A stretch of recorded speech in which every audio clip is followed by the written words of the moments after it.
नमस्कार। कविता देह कवि प्रवीण कुमार कवि। सबुदिन सकाळ नै हुणु शोइबा से जरी मु युद्ध करे मो यौवन सह कामना सह ଆଉ ସଂଯମତା ସହ ମଧ୍ୟ।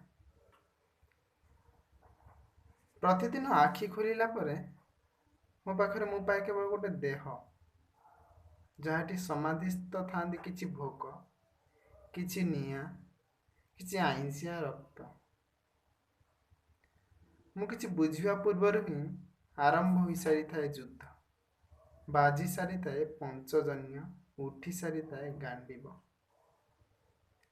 ଯୁଦ୍ଧ କ୍ଷେତ୍ରରେ ଗୋଟେ ପଟେ ଥାଏ ମୋ ଦେହ, ଆର ପଟେ ଈଶ୍ୱର। ଯୁଦ୍ଧ କ୍ଷେତ୍ରରେ ଗୋଟେ ପଟେ ଥାଏ ମୋ ଦେହ, ଆର ପଟେ ଈଶ୍ୱର। ଗୋଟେ ପଟେ ଆଙ୍ଗିକ ଫୁକ୍ତାର, ଆର ପଟେ ଶଙ୍ଖନାଦ। ଗୋଟେ ପଟେ ଭୋକ, ଆର ପଟେ ସମର୍ପଣ। ଗୋଟେ ପଟେ ବିସର୍ଜନ, ଆର ପଟେ ସର୍ଜନ।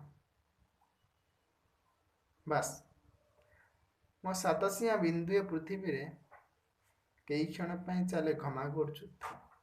ଅଦୃଶ୍ୟ ଅସ୍ତ୍ର ସାମ୍ନାରେ କେତେବେଳେ ନଇଁ ପଡୁଥାନ୍ତି ଦୃଶ୍ୟମାନ ଆବେଗ, ତ କେତେବେଳେ ଅଭେଦ୍ୟ ଭକ୍ତିକୁ ଭେଦ କରୁଥାନ୍ତି ଅଙ୍ଗସୃଷ୍ଟ ପ୍ରୀତି ସମ୍ମୋହନ।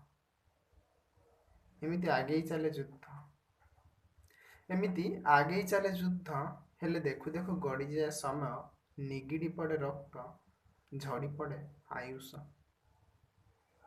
ସୂର୍ଯ୍ୟୋଦୟ ପୂର୍ବରୁ ହିଁ ହୋଇଯାଏ ସୂର୍ଯ୍ୟାସ୍ତ, ସରିଯାଏ ଯୁଦ୍ଧ। ହେଲେ ଓଙ୍କାର ଦେଇପାରେ ନା ଅଣାୟତ ସ୍ନାୟୁକୁ କବର। ସେପଟେ ଠାକୁର ଘରୁ କ୍ଷତାକ୍ତ ହେଉଥାନ୍ତି ଈଶ୍ୱର, ଆଉ ଏପଟେ ପାପ ସଜାଡୁ ସଜାଡୁ ଦେହ ପିନ୍ଧୁଥାଏ ବିଜୟ ତିଳକ। ସେପଟେ ଠାକୁର ଘରୁ କ୍ଷତାକ୍ତ ହେଉଥାନ୍ତି ଈଶ୍ୱର, ଆଉ ଏପଟେ ପାପ ସଜାଡୁ ସଜାଡୁ ଦେହ ପିନ୍ଧୁଥାଏ ବିଜୟ ତିଳକ।